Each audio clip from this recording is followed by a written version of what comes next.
works very well, specifically because of the imbalance in the rhetoric I mentioned earlier. How well would that narrative work, however, if leftists engaged in the same tactic?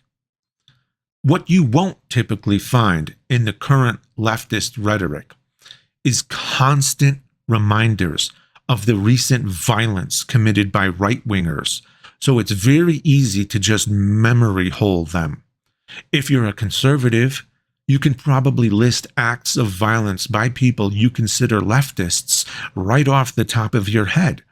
You'll think of LA riots, Tesla vandalism, a transgender mass shooter, the attempted assassinations of Donald Trump or Steve Scalise, and you'll think of them even if you know nothing of their political affiliations.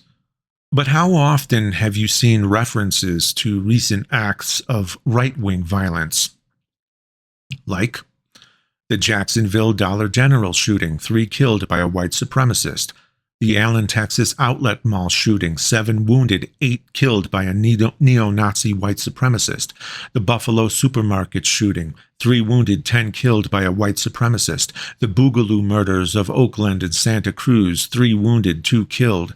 The El Paso Walmart shooting, 26 wounded, 22 killed by an anti-immigrant white nationalist. The Poway synagogue shooting, 3 wounded, 1 killed by an anti-Semitic racist. The Jeffersontown Kroger shooting, 2 killed by an anti-black racist. The murder of Robert Miller, a black man burned by a white supremacist. The Pittsburgh synagogue shooting, 7 wounded, 11 killed by a white supremacist anti-Semite.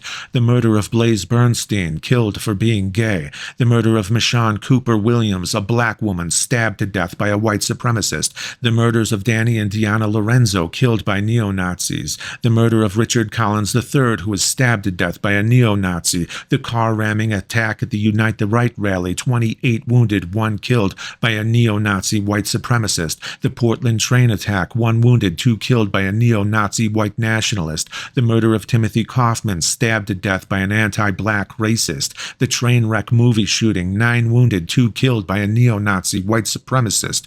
The Colorado Springs Planned Parenthood shooting, 9 wounded, 3 killed by an anti-abortion Christian extremist. The Charleston church shooting, 1 wounded, 9 killed by a white supremacist. Those are just some of the right-wing killings of the last decade in the United States alone. Several of the more recent killers on that list said that they were inspired by the Christchurch shooting in New Zealand, which resulted in 89 wounded and 51 killed by an anti-immigration white supremacist. That man and several of the more recent killers cited various right-wing influencers as inspiration, usually the ones fear-mongering about communism, cultural Marxism, and white replacement.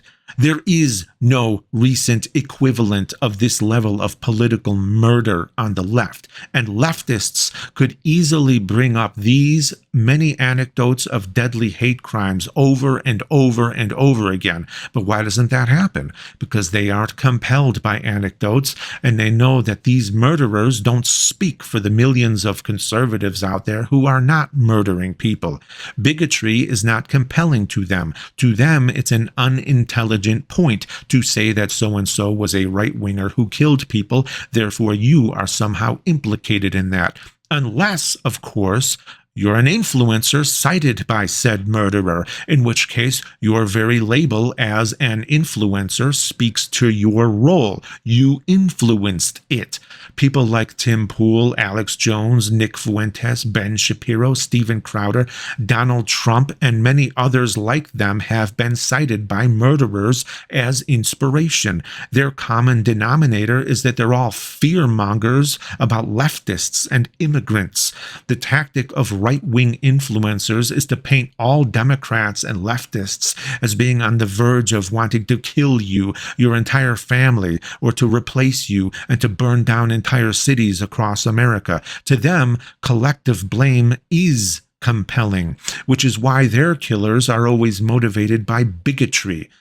They're playing chess without any rules, and in the process, they play on your fears, which is why the right dominates on social media and successfully pushes their narrative.